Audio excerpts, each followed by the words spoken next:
Comencem la recepta del pastís de truita fent les patates al forn, les coem durant uns 3/4 d'hora amb un rajolí d'oli, així ho fem molt més saludable.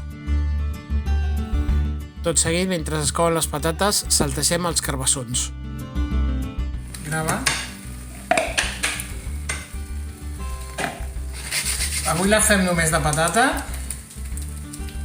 Jo normalment la faig sempre de patata i ceba, però bueno.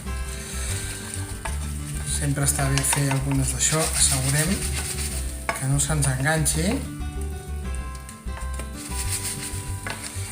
Va bé perquè en el moment de donar-li la volta no tinguem un disgust de darrere hora.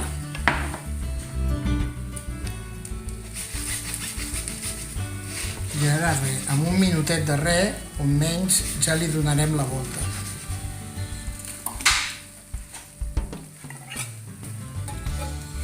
Tomba truites, imprescindible, amb això.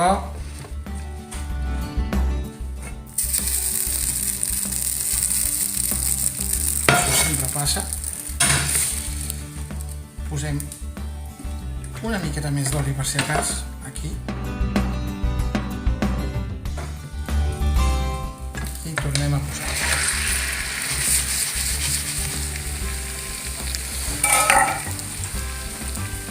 Això, amb un parell de minuts, per mi ja estaria.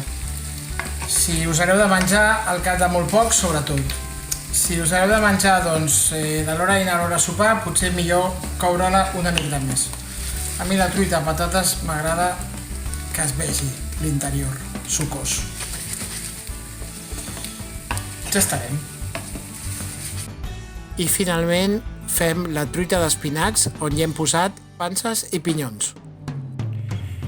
Bé, ja tenim les 3 truites fetes i ara senzillament el que hem de fer és posar-ne una sobre de l'altra i cobrir-la darrere amb una capa de salsa de tomàquet.